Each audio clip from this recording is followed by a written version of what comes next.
ചിന്താപ്രഭാതം.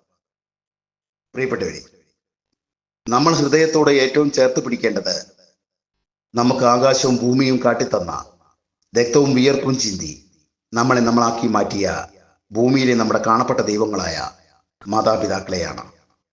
സ്വാർത്ഥതയും വെറുപ്പും വിദ്വേഷവും നിറഞ്ഞ വർത്തമാനകാല സമൂഹത്തിൽ വാർദ്ധക്യം എന്ന മനുഷ്യാവസ്ഥ ശാപമായി തീർന്നിരിക്കുകയാണ്.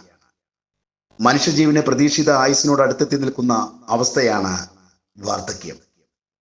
ജീവിതയാത്രയുടെ അവസാന നാടുകളിൽ എത്തി നിൽക്കുന്ന ഓരോ വൃദ്ധജനങ്ങളും വൻ നിധിശേഖരങ്ങളാണ്. ഒരുപാട് അനുഭവത്തിന്റെയും വിജ്ഞാനത്തിന്റെയും ചരിത്ര പുസ്തകങ്ങളാണിവർ. കാലത്തോടൊപ്പം നടന്ന് കാലത്തിന്റെ കുതിപ്പിനും കിതപ്പിനും സാക്ഷിയായവർ. ദാരിദ്ര്യവും പട്ടിണിയും ഇല്ലായ്മകളും എല്ലാം താണ്ടി നമുക്ക് സുരക്ഷിതത്വം ഒരുക്കി തന്ന നമ്മുടെ മാതാപിതാക്കൾ. മക്കളുടെയും കൊച്ചുമക്കളുടെയും സ്നേഹവാത്സല്യങ്ങളും പരിചരണങ്ങളും ഏറെ ആഗ്രഹിക്കുന്ന ഒരു ഘട്ടമാണിത്. കുഞ്ഞുനാളുകളിൽ നമ്മെ താരാട്ടുപാടി ഉറക്കിയവർ കഥയുടെ പാൽപ്പായസം കൊണ്ട് മതിവരുവോളം പുരാണങ്ങളും ഇതിഹാസങ്ങളും ജീവിത സമസ്യയിലേക്ക് സന്നിവേശിപ്പിച്ച് ധാർമ്മികതയുടെയും സദാചാരത്തിന്റെയും മൂല്യങ്ങൾ പകുത്തു തന്ന നമ്മുടെ ആദ്യത്തെ ഗുരുക്കന്മാർ. ഇവരെ അവഗണിച്ച് നമുക്കെങ്ങനെ മുന്നോട്ട് പോകാൻ സാധിക്കും? ചുവരുണ്ടെങ്കിലേ ചിത്രം വരയ്ക്കാനാവുകയുള്ളൂ.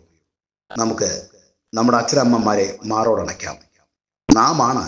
നാം മാത്രമാണ് അവരുടെ മിച്ചമുള്ള ജീവിതത്തിലെ ഏക കൈത്താങ്ങ്. നെഞ്ചോട് ചേർത്തണച്ച് സ്നേഹ ലാളനയോടെ ശുശ്രൂഷകൾ നൽകി സംരക്ഷിക്കാം. ഒത്തിരി ഇഷ്ടത്തോടെ ശുഭദിനാശംസകൾ. രചന ബേബി മാത്യു, അടിമാലി. ശബ്ദം നിഷാ സിൻസിയർ.